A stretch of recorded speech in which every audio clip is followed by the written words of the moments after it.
I wrote a horror story. And when my parents read it, they killed themselves. And the worst part is, that story is still saved on my laptop. I'd wanted to be a horror writer ever since I tore through nearly 60 Goosebumps books as a kid. I loved fear. Loved the feeling of suspense crawling under my skin. As I grew older, my taste changed. First Christopher Pike, then Stephen King, and Dean Koontz. At first, my parents were proud of me for reading so much. But when my mom realized what kind of books I was reading, her excitement slowly turned into worry. "You're going to give yourself nightmares," she used to say. But I never believed her. Nothing scared me. Not monsters, not ghosts, not even the creepiest characters from horror novels. To me, they all felt fake, like cartoons. At some point, I decided that if I truly wanted to feel fear, I had to create it myself. So I started writing. At first, my stories were terrible. I copied my favorite writers and filled page after page with nonsense that didn't even scare me. It wasn't until college that things finally started to improve. Then, during my senior year, I wrote a story I was actually proud of. It was about a space station that had run out of food, with rescue still years away. The chief scientist calculated he could survive, but only if he ate the rest of the crew. Even thinking about it made me excited. I emailed the story to my girlfriend and drove to her house, eager to see her reaction. But when I arrived, she was crying. Not quiet tears, but deep, shaking sobs. I asked her what was wrong, if she liked the story. She wouldn't even look at me. "You're disgusting," she whispered. I laughed nervously and told her it was just fiction, just a story. But suddenly she started screaming, "There's something wrong with you. Get out. Just get out." That was the last time I ever saw her. Losing her hurt more than I expected.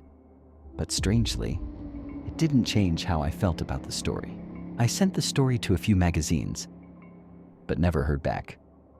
Slowly, doubt began creeping into my mind. Maybe there really was something wrong with me. Maybe my idea of fear was broken, different from everyone else's. Maybe I should stop writing. Then one night, everything changed. I woke up suddenly, gasping for air. Something heavy was pressing against my chest. I looked down, but all I saw was a shadow. Then it spoke. "You're close," it whispered. "You can't hold back now." I woke up drenched in sweat, but instead of fear, I felt inspiration. That very morning, I started writing again. And this time, it felt different. It felt like something was guiding my hands, moving my fingers across the keyboard. Words poured out faster than I could think. Then, suddenly, it was finished. Thousands of words, already written. When I started reading it, something strange happened. For the first time in my life, I felt afraid. My heart pounded. My breathing became shallow. My muscles tightened. Shaking, I slammed my laptop shut. I knew instantly this story was different. Maybe it was the scariest story ever written. At first, I wanted to post it online immediately, but something stopped me. Maybe I should test it first. So that afternoon, I printed copies and drove to my parents' house. They greeted me warmly, but looked nervous when I asked them to read it. Still, they agreed. They went upstairs to read. I stayed downstairs, waiting. Seconds felt like hours. I imagined their pride, their amazement. Then, glass shattered. A loud crash echoed outside. My heart dropped. I ran outside and froze. My mother's body lay on the ground, surrounded by broken glass. Pages of my manuscript scattered around her. I rushed to her, shaking her shoulders, calling her name, but she didn't move. She was gone. Then I looked up. My father stood at the broken window. His hands were shaking. He picked up a shard of glass and dragged it across his throat. Blood streamed down his neck as he collapsed forward, landing on top of my mother. Everything went silent. A blood-soaked page slid across the ground, sticking to my chest. My hands trembled as I peeled it off, and without thinking, I read a single sentence. A cold wave rushed through my body. My knees buckled, and I collapsed to the ground. It felt like the words were alive, staring into my soul. That was 2 weeks ago. Since then, I haven't touched the story again, because deep down, I know. Keeping it hidden feels wrong, but releasing it might kill someone else. And now, I don't know what's scarier, the story or what it might do next. I bought my first house when I was just 23 years old. At first, it felt like freedom, my own place, my own space. But almost immediately, something felt wrong. In the corners of the rooms, especially at night, I started seeing something strange, a shape made entirely of shadows. It looked like a man. But the strangest part was he never faced the room. He always faced the wall, completely still, like he was hiding his face from me. Soon after moving in, I began experiencing intense sleep paralysis. Several times a night, I'd wake up unable to move, unable to scream, feeling like something heavy was pressing against my chest. Before that house, I had never experienced sleep paralysis once. And after I left, it never happened again. I lived in that house for 6 years. But eventually, the fear became unbearable. One day, I packed my things and fled. The only reason I went back at all was because my mom forced me to collect the last of my belongings. But the Shadow Man wasn't the only strange thing about that house, not even close. While I lived there, my neighbors behaved strangely around me. The woman across the street once stopped me outside and asked how the old lady inside my house was doing. I froze. "What old lady?" I asked. She frowned at me like I was joking. "The one who sits in your front window all day," she said. "The grumpy old woman who stares at everyone." I felt a cold chill run through my body. I told her I lived alone. She didn't believe me.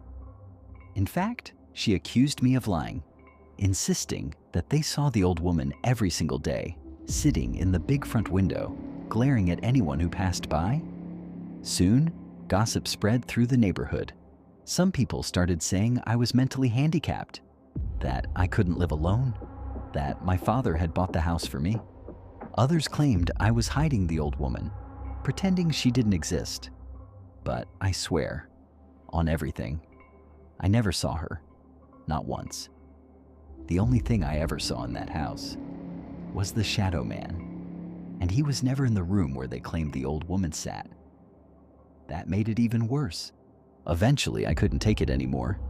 I left that house behind and moved to Cleveland, into a beautiful apartment by the lake. For the first time in years, I felt safe.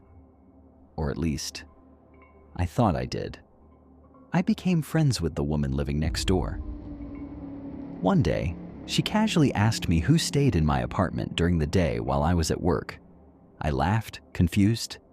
"No one," I told her. "I live alone." But she shook her head. She explained that our apartments shared a bathroom vent, and every single day while I was gone, she could hear someone walking around inside my apartment. She even claimed she could see the lights turning on through the vent. For an entire year, she insisted there was someone inside my home when I wasn't there. Eventually, I moved again, this time into a townhouse. The neighbors there were friendly.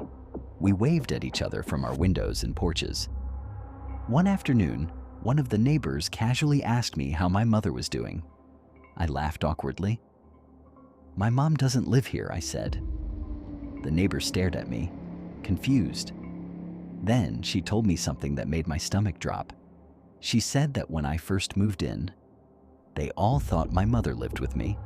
They claimed she sat in my dining room window all day. glaring at people as they walked past, refusing to wave back. They said they had seen her many times, but I lived alone, always had. 2 years later, I bought another house, about a mile away. I had only been living there for a week when my new neighbor knocked on my door. It was snowing heavily outside. He looked nervous. He asked me if I knew the old woman standing in the driveway between our houses. My heart skipped a beat. "What old woman?" I asked. He explained that just minutes earlier, they had seen an elderly woman standing alone in the snow, motionless, like she was lost. They assumed she lived with me, maybe my mother. I felt ice run through my veins. I told them to call the police because I lived alone. That was the last time anyone ever saw her. A few days later, my actual mother came to visit. After hearing everything, she did something completely unexpected.